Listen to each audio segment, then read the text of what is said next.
Donc, je vais vous parler des conséquences de l'arrêt brutal de l'aide humanitaire américaine, donc avec la dissolution de l'agence USAID.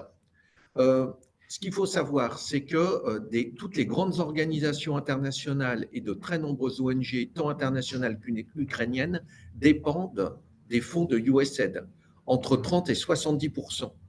Donc, l'impact est vraiment brutal et va provoquer des morts en Ukraine. Je vais dire, les conséquences sont vraiment importantes dans plusieurs secteurs. Par exemple, dans le secteur de l'énergie, donc les États-Unis finançaient par exemple la réparation du système électrique ukrainien au travers d'un fonds international. Ils finançaient aussi l'achat de générateurs, des programmes par exemple de fourniture pour les plus pauvres, de bois de chauffage et de charbon. Tout ça a été arrêté du jour au lendemain. Dans le secteur de l'eau, euh, également, donc USAID finançait des ONG qui réhabilitaient des puits, des châteaux d'eau. Il finançait aussi, via l'État ukrainien, la fourniture, par exemple, de produits pour la purification de l'eau, pour le Vodocanal, qui est l'agence d'État en charge de service des eaux en Ukraine. Donc ça a des conséquences aussi très importantes sur le plan de la santé, puisque si on n'a pas d'eau potable, on risque d'avoir à terme des épidémies. Et aujourd'hui, personne n'est capable de compenser complètement les fonds qui sont arrêtés par les États-Unis. Et enfin, ça a des conséquences. Alors nous, par exemple, sur le volet eau, on a été impacté avec notre partenaire ukrainien. On était en négociation pour un projet avec l'UNICEF pour l'accès à l'eau potable dans la région de Kherson. Et ben, le projet a été annulé puisque l'UNICEF dépendait beaucoup de fonds américains.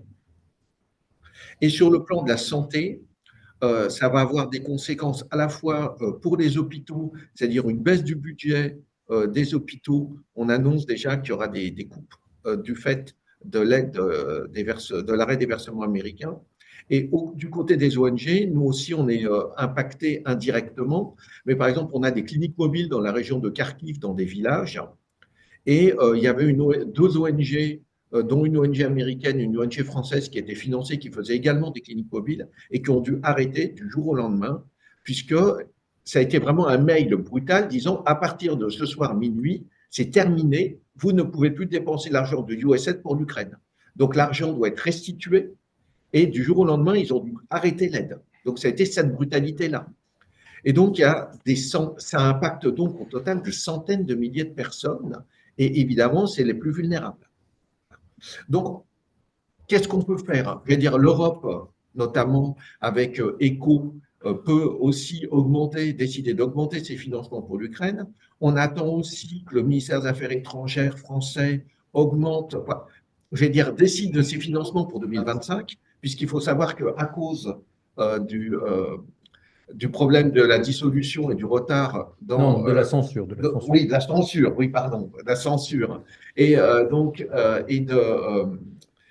du coup du retard pris dans l'élaboration du budget 2025. Par exemple, les projets 2025 au niveau du centre de crise ne sont toujours pas décidés.